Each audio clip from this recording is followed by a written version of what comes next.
ونستغفره ونؤمن به ونتوكل عليه ونعوذ بالله من شرور أنفسنا ومن سيئات أعمالنا من يهده الله فلا مضل له ومن يضلله فلا هادي له ونشهد أن لا إله إلا الله وحده لا شريك له ونشهد أن محمدا عبده ورسوله قال الله تعالى في القرآن المجيد والفرقان الحميد فأعوذ بالله من الشيطان الرجيم بسم الله الرحمن الرحيم يا أيها الناس اتقوا ربكم الذي خلقكم من نفس واحدة وخلق منها زوجها وبث منهما رجالا كثيرا ونساء واتقوا الله الذي تساءلون به والأرحام إن الله كان عليكم رقيبا قال النبي صلى الله عليه وسلم النكاح من سنتي صدق رسول الله صلی اللہ علیہ وسلم. سلام اس پر کہ جس نے ٹوٹے ہوں کو جوڑا، پچھڑے ہوں کو ملایا، اونٹ کے چرواہوں کو دنیا کا امام بنایا، جس نے انسانیت کو معراج انسانیت تک پہنچایا، جس نے دل کی دنیا بدل دی، خاتم النبی احمد مصطفیٰ دائی اعظم محسن انسان محمد صلی اللہ علیہ وسلم. عزیزان گرامی، اس موقع پر میں سب سے پہلے دل کی گہرائیوں سے دلہا اور دلہن کو مبارکباد پیش کرتا ہوں، اور ان کے والدین، دوست احباب، رشتہ داروں کو بھی میں دل کی گہرائیوں سے مبارکباد پیش کرتا ہوں، اور اللہ سے دعا کرتا ہوں کہ اللہ تعالیٰ اس نکاح میں خیر و برکت عطا فرمائے، اس کے ذریعے سے ایسی نسل وجود میں لائے جس کے ذریعے اللہ کے دین، اللہ کا کلمہ، اس کے دین کی اشاعت، اس کی سربلندی ہو. عزیزان گرامی، اس موقع پر میں آپ کے سامنے چند باتیں کہتے ہوئے اپنی بات کو ختم کرتا ہوں. عالم اسلام کی جو تحریکات ہیں، جو جماعتیں ہیں، جو ادارے ہیں، ان سب کا اس بات پر اتفاق ہے کہ نکاح کو آسان بنایا جائے. اس بات پر کسی بھی جماعت کو، کسی بھی مسلک کو، کسی کو کوئی اختلاف نہیں ہے، بلکہ ہندوستان میں تمام مسلمانوں کی متحدہ پلیٹ فارم مسلم پسندہ بورڈ ہے، اس کے اکابرین کا بھی یہ کہنا ہے کہ نکاح کو آسان بنایا جائے، اور بلکہ اس کے مطابق خطبات جمعہ ہو رہے ہیں آسان نکاح پر، اور وعظ و نصیحت ہو رہی ہے، کتابیں لکھی جا رہی ہے، لیکن صورتحال نہیں بدلتی. جب تک ہم عملی طور پر اس کو عمل میں نہ لائیں، صورتحال بدلنے والی نہیں ہے. دوسری چیز یہ ہے کہ شادی بیاہ کے موقع پر جو غیر ضروری رسم و رواج جو دوسری تہذیبوں سے، دوسرے کلچروں سے، دوسرے مذاہبوں سے ہمارے پاس آئے ہیں، اس کا ہم بڑے اچھے انداز میں اہتمام کر رہے ہیں، بلکہ کچھ لوگ تو یہ سمجھتے ہیں کہ دین کا ایک اہم حصہ ہے. عزیزان گرامی، اسلام کے نزدیک شادی کے 6 شرعی اعمال ہیں. اس میں 2 فرائض ہیں، حجاب قبول کرانا اور 2 گواہ، یہ 2 فرض ہیں، اور مہر کا ادا کرنا واجب ہے. پھر اس کی 3 سنتیں ہیں. خطبہ نکاح سنت ہے، چوہاروں کی تقسیم یعنی کھجور جو تقسیم کرتے ہیں وہ سنت ہے، پھر ولیمہ سنت ہے. اس کے علاوہ جو کچھ بھی شادی بیاہ کے موقع پر کیا جاتا ہے وہ غیر شرعی ہے، سنت کے خلاف ہے. عزیزان گرامی، میں صرف وہی باتیں آپ کے سامنے رکھوں گا جو اللہ کے رسول صلی اللہ علیہ وسلم نے خطبہ نکاح کے موقع پر جو قرآن کی آیتیں تلاوت کی ہے، جو احادیث کا ذکر کیا ہے، انہی باتوں کو میں کہتے ہوئے اپنی بات کو ختم کرتا ہوں. اللہ کے رسول صلی اللہ علیہ وسلم نے خطبہ نکاح کے موقع پر 4 آیتیں تلاوت کی. ایک ہے سورہ نساء کی پہلی آیت، پھر سورہ آل عمران کی آیت نمبر 102 ہے، پھر سورہ احزاب کی آیت نمبر 70 اور 71، 4 آیتیں ہیں۔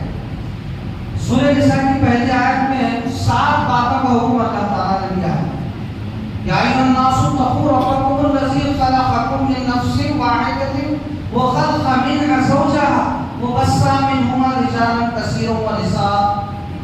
اس آیت کے پہلے ٹکڑے میں 3 باتیں ہیں۔ لوگوں اس رب سے ڈرو جس نے تمہیں ایک جان سے پیدا کیا۔ پہلی بات، ایک جان سے پیدا کیا۔ دوسری بات یہ ہے اسی جان سے اس کا جوڑا بنا ہے۔ تیسری بات یہ ہے کہ ان دونوں سے بہت سارے مرد اور عورتیں دنیا میں پیدا کیے۔ اس آیت کے ٹکڑے میں 3 باتیں ہیں۔ پہلی بات، انسان کو ایک جان سے پیدا کیا، یعنی اس کائنات کی تخلیق اللہ تعالیٰ نے ایک فرد سے کی، یعنی ایک پیغمبر آدم علیہ السلام سے کی۔ اس کے ذریعے دنیا میں اتنی نسل پھیلی ہوئی ہے۔ اب دیکھیے، جو نظریہ ڈارون نے جو تھیوری پیش کی تھی کہ انسان کے جو آبا و اجداد ہے، انسانوں کی جو بنیاد ہے وہ ایک بندر سے پھیلے ہوئے انسان، یہ نظریہ ختم ہو گیا۔ یہاں پر انسان کی ابتدا انسان سے ہوئی۔ ڈارون کی تھیوری کے نزدیک انسان پہلے بندر تھا، یہ ڈارون کی تھیوری یہاں پر فیل کر دیتا ہے اسلام۔ پھر اسی طرح سے اس کا دوسرا ٹکڑا ہے، اس کی جان سے اس کا جوڑا بنا ہے، یعنی اس کے بارے میں مفسرین نے بائبل سے کچھ باتیں کوٹ کی ہیں کہ آدم علیہ السلام کے پسلی سے حوا علیہ السلام کو پیدا کیا گیا۔ تلمود میں یہ بات بالکل واضح طور پر لکھی گئی ہے کہ آدم علیہ السلام کے دائیں جانب کی 13ویں پسلی سے جو ہے حوا علیہ السلام کو پیدا کیا گیا۔ یعنی خطبہ نکاح میں ایک مرد ایک عورت کے درمیان رشتے ازواج قائم ہوتا ہے، یعنی آدم علیہ السلام کا ایک بیٹا، آدم علیہ السلام کی ایک بیٹی، رشتے ازواج میں منسلک ہو رہے ہیں، جس طرح سے آدم علیہ السلام اور حوا علیہ السلام منسلک ہوئے تھے۔ اب تک ان سے نسلیں پھیلتی رہی ہیں، اور اب اس جوڑے کے ذریعے سے بھی نسل پھیل رہی ہے۔ یعنی کہ دنیا کا جو سب سے پہلا رشتہ شوہر اور بیوی کا رشتہ ہے۔ تو یہ دوسری بات تھی شاید میں، اسی جان سے ہم نے اس کا جوڑا بنایا۔ پھر تیسری بات ہے کہ ان دونوں سے بہت سارے مرد اور عورتیں دنیا میں پیدا کی۔ اب دنیا میں جتنے بھی انسان پائے جاتے ہیں، چاہے وہ یہودی ہو، عیسائی ہو، ہندو ہو، بدھ ہو، سکھ ہو، یہ سب 2 حیثیتوں سے ایک دوسرے کے بھائی ہیں۔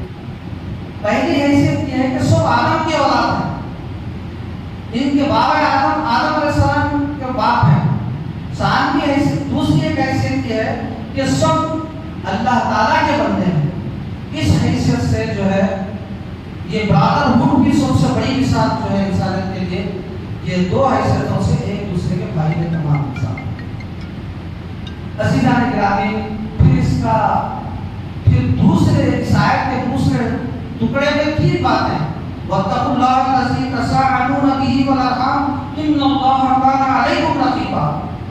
لوگوں اس رب سے ڈرو جس کا واسطہ لے کر تم ایک دوسرے کے حقوق مانگتے ہو۔ چوتھی بات، پانچویں بات یہ ہے کہ رشتے اور قرابت کے تعلقات کو بگاڑنے سے پرہیز کرو۔ چھٹویں بات یہ ہے یقین جانو اللہ تمہاری نگرانی کر رہا ہے۔ اس ٹکڑے میں بھی 3 باتیں ہیں۔ ایک بات، لوگوں سب سے ڈرو جس کا واسطہ لے کر تم ایک دوسرے کے حقوق مانگتے ہو۔ مفسرین نے لکھا کہ جب انسان کسی سے بھی اپنا حق مانگتا ہے تو یہ کہتا اللہ کے واسطے مجھے میرا حق دے دو۔ ایک کمزور جب اس پر طاقت اور ظلم کرتا ہے تو وہ اسی وقت یہ کہتا دیکھو اللہ کے واسطے مجھے میرا حق دے دو۔ مفسرین نے اس بات کو لکھا کہ جس طرح سے تم اپنے حق کو حاصل کرنے کے لیے لوگوں کو کہنا اللہ کے واسطے ڈرو کہتے ہو، جب تمہارے اوپر جو حق دینے کی بات آئی تب بھی اللہ سے ڈرو۔ حق لینے کے لیے اللہ سے ڈرنے کی ضرورت نہ نہیں، بلکہ دوسرے کو اس کا حق دینے کے واسطے بھی اللہ سے ڈرنا چاہیے۔ بات یہ ہے کہ اللہ کا ڈر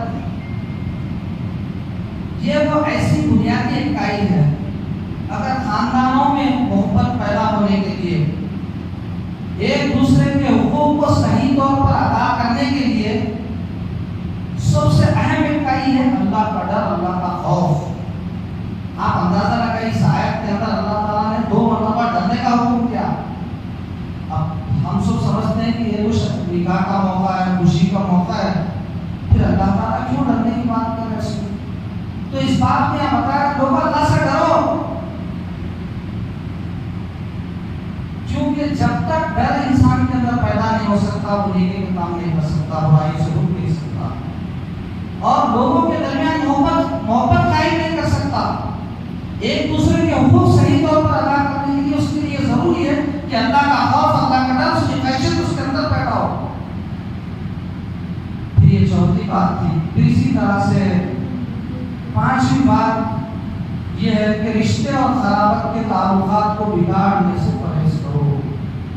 عموماً اللہ تعالیٰ دیکھیے جو خاندانی نظام ہے اس کی جو بنیادیں ہیں، آپس میں محبت کیسا پیدا ہوتی ہے، اس کے بارے میں صرف ایک آیت کے اندر بالکل تفصیل کے ساتھ بات آ رہی کہ رشتے اور قرابت کے تعلقات کو بگاڑنے سے پرہیز کرو۔ ہم دیکھتے ہیں کہ اکثر یہی تعلقات جو ہے شادی بیاہ کے موقع پر جو ہے یہی تعلقات بگڑے ہوئے ہوتے ہیں، رشتہ دار شادی بیاہ کے موقع پر نہیں آتے۔ تو تعلقات یہاں پہ اللہ تعالیٰ بتا رہے ہیں کہ رشتے اور قرابت کے تعلقات کو بگاڑنے سے پرہیز کرو۔ عزیزان گرامی، بہرحال آج کے میں اپنی بات 2-4 منٹ میں ختم کرتا ہوں۔ اس کا جو 6واں بات یہ ہے، یقین جانو اللہ تمہاری نگرانی کر رہا ہے، یعنی کہ آپ جو کچھ بھی کر رہے ہیں اللہ تمہاری نگرانی کر رہا ہے۔ کسی کو دھوکہ دے سکتے ہیں مگر اللہ کو دھوکہ نہیں سکتے۔ یقین جانو اللہ تمہاری نگرانی کر رہا ہے۔ تو اسی طرح سے اور سورہ آل عمران میں اللہ تعالیٰ فرماتے تھے 40 کا ترجمہ کرتے ہوئے اپنی بات ختم کروں گا۔ سورہ آل عمران آیت نمبر 102 میں اللہ تعالیٰ فرماتے ہیں یا ایھا الذین آمنوا اتقوا اللہ حق تقاتہ ولا تموتن الا وانتم مسلمون۔ اے لوگوں جو ایمان لائے ہو اللہ سے ڈرو جیسے کہ اس سے ڈرنے کا ہے۔ انسان دنیا میں بہت ساری چیزوں سے ڈرتا ہے مگر وہ ڈر جو ہے عارضی رہتا ہے۔ جیسا کہ زلزلہ آیا وقتی طور پر انسان ڈر جاتا ہے، جب زلزلے کی کیفیت ختم ہو جاتی ہے انسان کا ڈر بھی ختم ہو جاتا ہے۔ انسان ایک بلند مقام پر پہنچتا ہے، وہاں سے اس کو ڈر محسوس ہوتا ہے، جب وہاں سے جب نیچے آ جاتا ہے تو اس کا ڈر ختم ہو جاتا ہے۔ آگ لگ جاتی ہے تو انسان جب آگ لگتی ہے تو ڈر محسوس کرتا ہے، جب آگ ختم ہو جاتا ہے۔ یہ وقتی ڈر ہے۔ اللہ تعالیٰ یہاں پر فرما رہے ہیں اے لوگوں جو ایمان لائے اللہ سے ڈرو جیسے کہ اس سے ڈرنے کا حق ہے، تم کو موت نہ آئے جب تک تم مسلم ہو۔ پھر اسی طرح سے سورہ احزاب کی جو 2 آیتیں تلاوت کی جاتی ہے، اللہ تعالیٰ فرماتے ہیں یا ایھا الذین آمنوا اتقوا اللہ وقولوا قولا سدیدا یصلح لکم اعمالکم یغفر لکم ذنوبکم ومن یطع اللہ فقد فاز فوزا عظیما۔ یعنی کہ اے لوگوں جو ایمان لائے ہو اللہ سے ڈرو، ٹھیک بات کیا کرو۔ یہ ٹھیک بات کیا کرو یعنی چپٹی چپٹے ڈبل اسٹینڈ بات مت کرو، لوگوں کو گھمانے پھرانے والی بات مت کرو۔ رشتے خاندان کس لیے ٹوٹتے ہیں؟ چپٹی چپٹی باتیں کر کے، ڈبل اسٹینڈرڈ کی باتیں کر کے لوگوں کے درمیان لایا جاتا ہے۔ تو اس وقت اللہ تعالیٰ سے آیت کو بولے لوگوں اے لوگوں جو ایمان لائے ہو ٹھیک بات کی، قولوا قولا سدیدا یصلح لکم اللہ تمہارے اعمال کو درست کر دے گا، یغفر لکم ذنوبکم اللہ تمہارے قصوروں سے درگزر فرمائے گا، اور اللہ جو اللہ اس کے رسول کی اطاعت کریں گے یہی سب سے بڑی کامیابی ہے۔ عزیزان گرامی، یہ وہ 4 آیتیں ہیں جو اللہ کے رسول صلی اللہ علیہ وسلم نے خطبہ نکاح کے موقع پر تلاوت کرتے تھے۔ اس کے اندر ایک ایسا نظام ہے، ایک خاندانی نظام اس کے اندر ہے کہ کس طرح سے ہماری زندگی کی شروعات ہو، اس کے درمیان کن چیزوں سے احتیاط کرنا چاہیے، آپس میں کس طرح سے محبت پیدا ہوتی ہے، بھائی چارے کا ماحول پیدا ہوتا ہے، اس طرح سے امن کی زندگی قائم ہو سکتی ہے۔ سکتی ہے. اللہ سے دعا ہے کہ اللہ تعالیٰ اس جوڑے کو